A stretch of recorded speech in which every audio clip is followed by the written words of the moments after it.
DU has been showing us what we can do, and it's that can-do spirit that I believe in.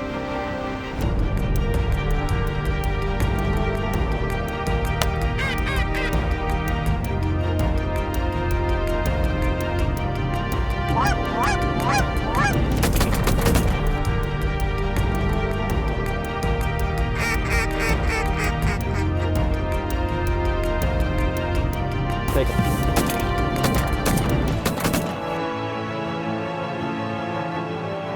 Don't forget, Ducks Unlimited. Ducks Unlimited Television is brought to you by Drake Waterfowl Systems, innovators in waterfowl hunting. Welcome to Ducks Unlimited Television.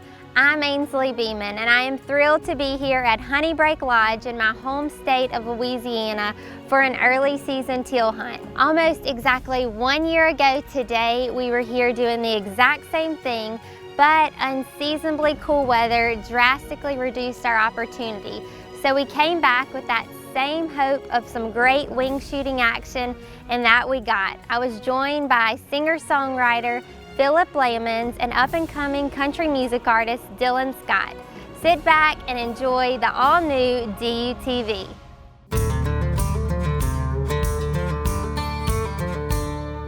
Opening day, teal season, we went to Catahoula Lake. We got to the boat landing and it looked like a coal train was lined up at the boat landing. I'm telling you, there were folks from here to Hades and back.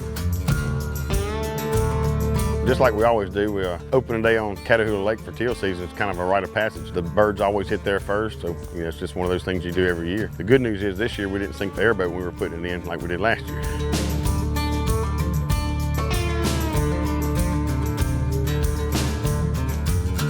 The first morning, we'd anticipated Dylan being there, but it was just Ainsley and Philip. Dylan just had some flight issues, didn't get here till later. So it was just Ainsley, Philip, and I in the blind.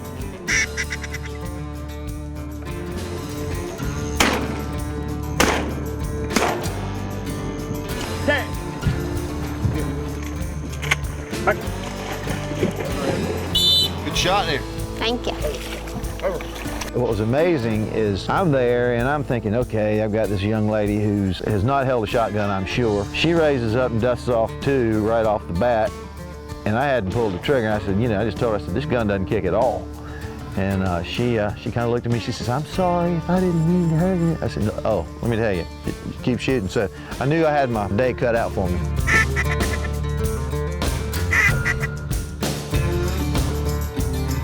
Nice little blue wing teal. It is? No band? Good shot. 3 shot. Thank you. It don't have a band, but it's only got one leg. I don't know what happened to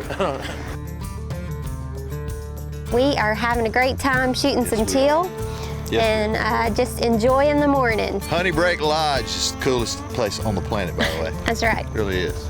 Drinking the Kool-Aid. We are drinking the Kool-Aid. Earned it. Yeah. Oh. Good boy, Jack, man.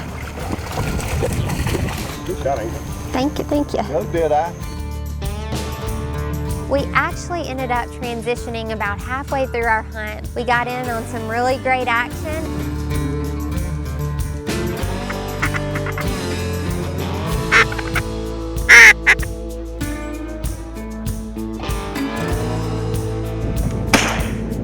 God.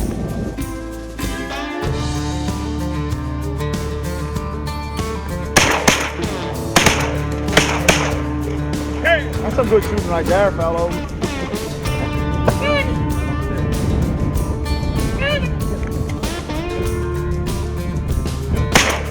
Good shot. That's all. That's been all morning. Good shot. Got to see some really great dog action. Cash Drew's retriever made about a 200-yard retrieve. It was just incredible to watch. It's one of my favorite things is to watch a good retriever at work, and we certainly got to see that here with Drew and Cash at Honeybreak. Find it.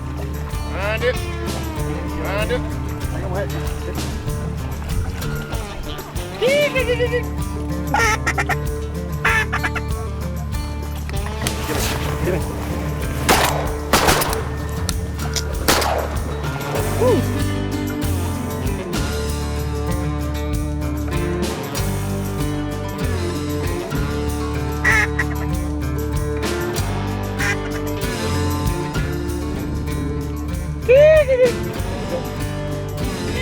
Good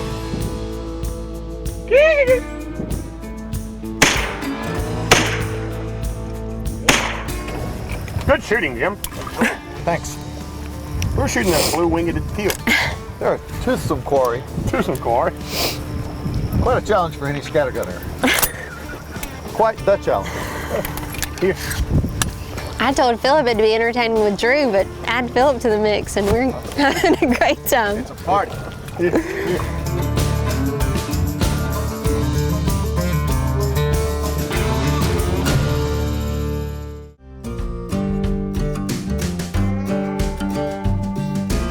That swampy feeling, just my healing. I've all caught in them old greenheads back home.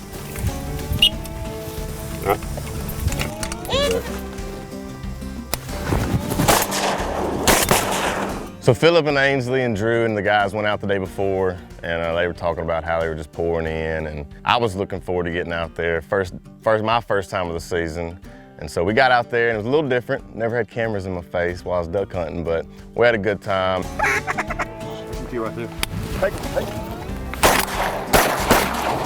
Okay.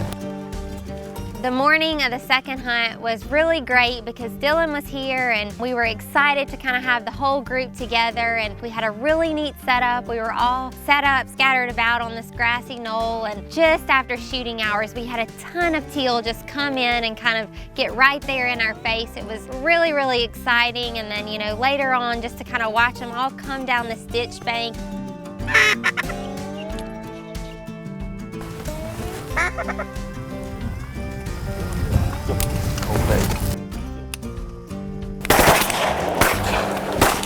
Good shot.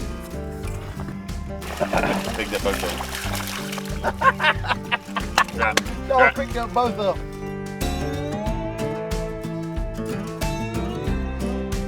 Well, the first morning we hunted Catahoula Lake. The second morning we ended up hunting out on Hunting Break. Hunting Break is the largest single landowner WRP in the U.S. We were hunting in a moist soil impoundment full of panic grass, barnyard grass, Pennsylvania smartweed. They coming back.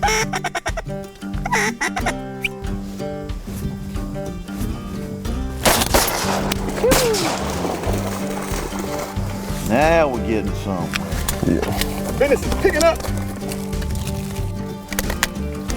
That's all we got left. I knew you weren't gonna miss that when you threw it. You thought What? He dropped that camera. Most of the time, though, we spend kind of messing with each other. It didn't take long for Drew and I to fall into sort of a pattern of abuse of each other and having a great time with it.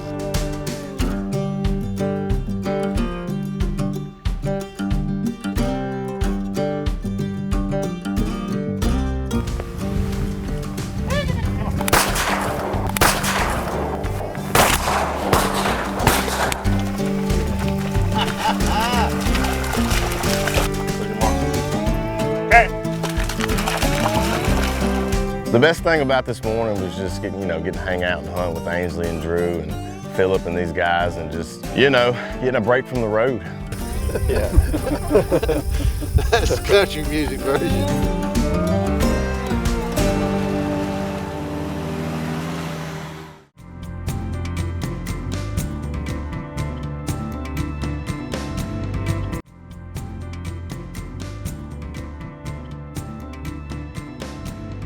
Many hunters are fascinated with bands, and for good reason. Shooting a banded bird always adds to the excitement of a hunt, and every band tells a fascinating wildlife story. The first person to band birds in the United States was John James Audubon in 1803. Today, biologists band more than 200,000 ducks and 150,000 geese and swan every year. When hunters report their bands, it helps biologists build a database of valuable information about waterfowl and their habitats. Studying variations in the harvest and survival rates helps us understand how habitat conditions and regulations affect populations. If you recover a band, report it to the U.S. Geological Survey Bird Banding Laboratory, either online or by calling the number on the band. They'll send you a report on where the bird was banded and its age. You'll get an accessory for your lanyard and another great story about hunting traditions and conservation. You can find out more about bird bands and see band return maps at ducks.org.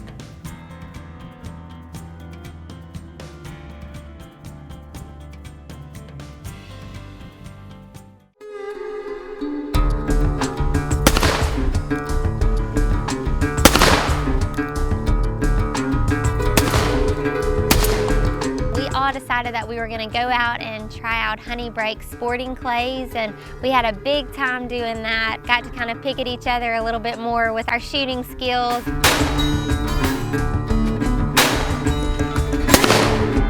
Hey! Good job. Yes. You got it.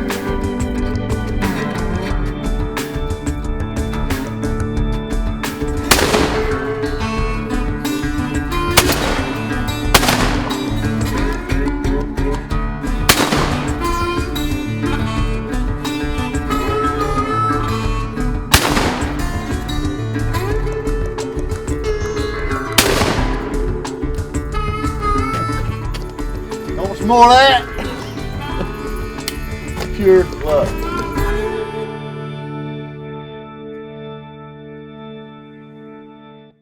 You know, one of my favorite things about hunting is the camaraderie that comes along with that. One night after supper, we actually got to sit down with Philip and Dylan and hear some of their stories, specifically the story behind the song Blackwater Baptism. It's freezing, the first day of the season. Yeah, when it comes to retrieving, old Duke's on his game. A John Bow, a couple of mojos, yeah, they gon' know that we don't play. That's right. Swampy feeling, some duck blind healing, high ball calling and more greenheads back home. Keep your heads bound, it's gonna get real. When that 12 gauge choir sings out a holy song, somebody say amen. Let's give them a Blackwater baptism. I grew up hunting and fishing and playing ball like everybody else, and then I just grew up around music, and that's what I always wanted to do, nothing else. It's been great. Been recording music. This past year, I got my very first single out to country radio. I couldn't ask for anything else. This song, we wanted to keep the integrity in it and make it a real live duck hunting situation. Same time, elevate the ducks. But this was a title and an idea and an inspiration that really, really hit home for both of us, so we could just really dig into it and feel great about it. So it's something we're really proud of. Drop your chin. Cupping in, here we go again.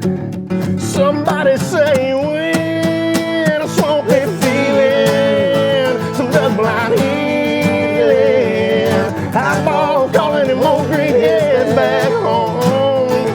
Keep your heads down, it's gonna get real loud. When that 12 gauge choir sings out a holy song, well, somebody say give them a Blackwater baptism. Yeah, amen. A Blackwater baptism.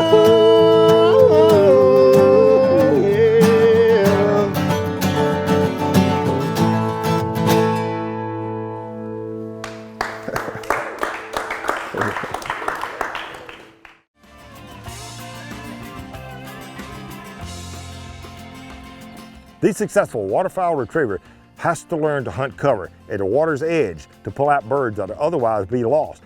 All birds simply don't fall into open water. So here's how we do it. Step one is to take a feather-laced bumper, toss it into some cover, and heel your young dog away. Remove Deke back and drive him right through the cover. Deke bounds out, makes a short search, can see the tail action, makes the pick. Your young dog, your pup, learns to go in the water, move around, find the bumper, and bring it back. So he learns to hunt that cover. Now we're ready for step two. We're going to move into getting this dog to hunt a tight circle pattern. We're going to do this using a circle memory. We take a lace-fit tennis ball that's been soaking in feathers. We're going to toss it in, and you're going to need a helper for this. Eric's going to help me out. He's going to walk in after we walk away, pick that ball up, steal the ball away, and hide in the cover. Deke goes back, he gives an aggressive hunt. I may stop and handle him a time or two to make sure he stays in the area I want.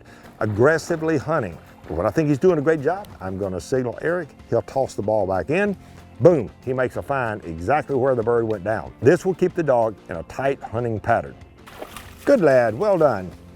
Well, he's holding a nice pattern now. What we need to do is move this and put some distance between us, where the dog can go out long, find that bird that has sailed into brush at great distances. Okay, here we are. Take a look at this cover. This is exactly where a duck is going to be pricked and steal away to hide.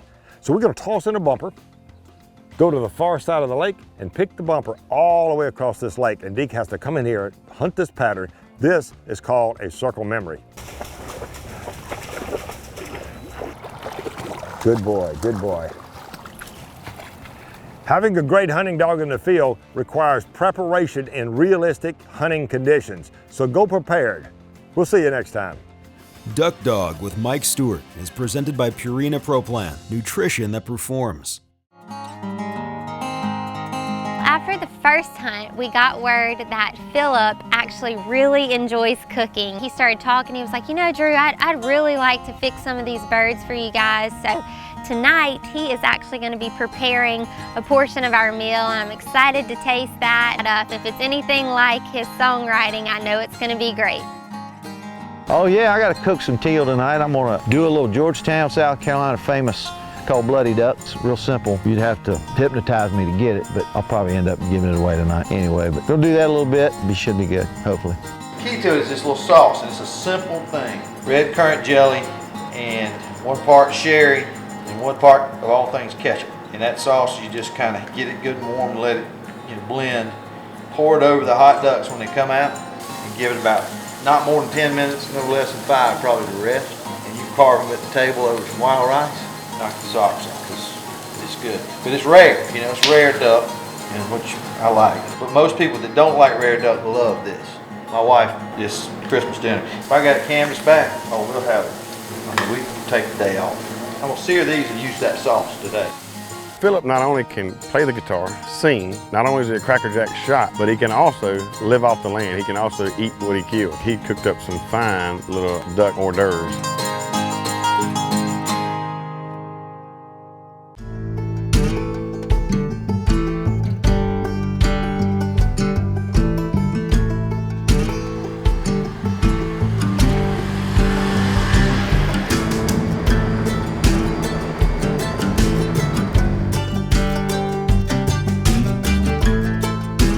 We're gonna try to make a little quick hunt. We're gonna head out in the honey break again and hunt one of our shallow water impoundments. Ease up there and see if we can't put them on the spot, get our birds and get out of there.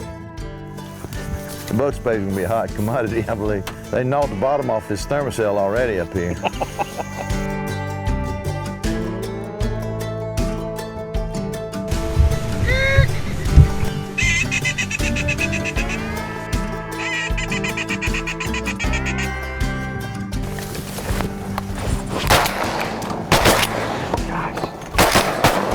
Got her.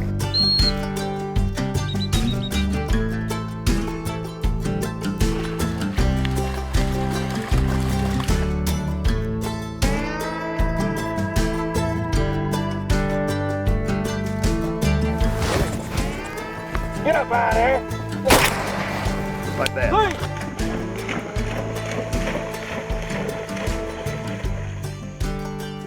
Good man, good man. That's big though. God, that sucker's huge.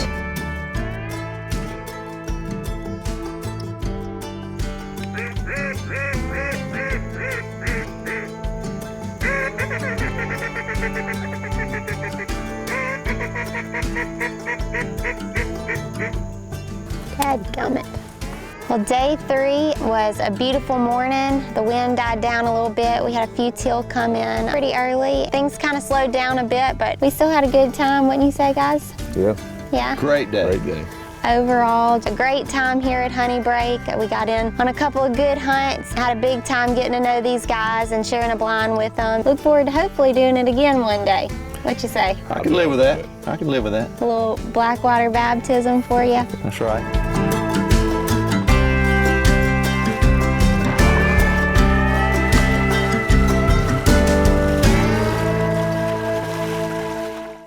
You know, for those of us that love waterfowl and waterfowl hunting, early season teal hunting is so much fun. And fortunately for me, I got to share a blind with Dylan Scott, Philip Lammons, and Drew Keith. And man, we just had a heck of a time. I got to hear the story behind the song that they wrote, Blackwater Baptism, and plenty of stories while we were afield as well. It was just a great way to start the season. And we are looking forward to a lot more really great hunts for you guys here on DUTV.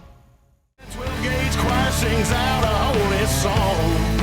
Well, somebody say amen. Let's give 'em a Blackwater.